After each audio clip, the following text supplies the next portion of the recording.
షెయి సర్కారు వచ్చే నెలలనే స్థానిక సంస్థల ఎన్నికలకు పోవాలని చూస్తున్నదని మొన్నటిదాకా ఒకటే ముచ్చట ఇంటర్నెట్లో ఇరుగమరగా తిరిగింది కదా.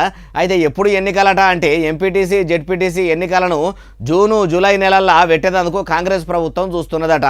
అట్లే వాళ్ళన్నారే బాలన్న అంటే అన్ని చెప్తా పారి. మొన్నటి పంచాయతీ ఎన్నికల్లో మున్సిపల్ ఎన్నికల్లో వచ్చిన ఫలితాలతోనే కాంగ్రెస్ ప్రభుత్వం మస్తు జోష్లోనే ఉన్నది. ఎంపీటీసీ జెడ్పీటీసీ ఎన్నికలకు కూడా పోవాలని చూస్తున్నది కదా. అయితే అన్నదాతలకు రైతు భరోసా పైకం వేసి అటెనక సిక్కి మే నెలల స్థానిక సంస్థల ఎన్నికలకు తయారైదామనుకుంటే సెంట్రల్ సర్కారు పెట్టిన జనాభా లెక్కల ప్రోగ్రాంతో జర ఆలస్యమయ్యేటట్టున్నదట. రాష్ట్రంలో మే 11 తారీఖు నుంచి జూన్ 9 తారీఖు దాకా జనాభా లెక్కలు అయ్యేటట్టు ఉన్నాయట. జనాభా లెక్కలు ఒడిసినాక ఓటర్ల సవరణ అయినాకనే జూన్ ఆఖరి వారంలో లేకుంటే జూలై మొదటి వారంలో ఎంపీటీసీ జెడ్పీటీసీ ఎన్నికలకు పోవాలని షెయి సర్కారు చూస్తుందట. పంచాయతీ ఎన్నికల్లో మున్సిపల్ ఎన్నికల్లో కదా పబ్లిక్ను కాకా పట్టేందుకు కాంగ్రెస్ లీడర్లు ఓటర్లకు చూపెట్టిన లలిత కళలు స్థానిక సంస్థల ఎన్నికల్లో కూడా ప్రదర్శించబోతున్నారట.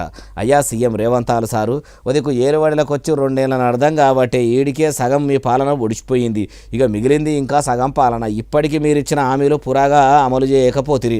చెప్పని పనులేమో ముంగటేసుకొని చెప్పిన పనులు పెండింగ్లో పెట్టబడితిరి. చివరాఖరికి సర్పంచ్ ఎన్నికలు మున్సిపల్ ఎన్నికలు కూడా ఆలస్యంగా జరిపితిరి. ఇప్పుడు ఎంపీటీసీ జెడ్పీటీసీ ఎన్నికలకు తయారుగా అవడితిరి. ముందుగా జరపవలసింది ఎన్నికలు కాదు, ప్రజలకు ఇచ్చిన హామీలు నెరవేర్చాలి. అది యాది పెట్టుకొని పథకాలు అమలు చేస్తే మంచిగుంటుంది. అట్లా చేయకుండా మీకు బుద్ధి ఉన్నప్పుడు ఎన్నికలు జరుపుకుంటా పోతే ఎంపీటీసీ జెడ్పీటీసీ ఎన్నికల్లో మీ చెయ్యికి ప్రజలు చేతులు ఇచ్చుడు గ్యారంటీ అంటుర్రు ఏ ముచ్చటిన్నోళ్ళు.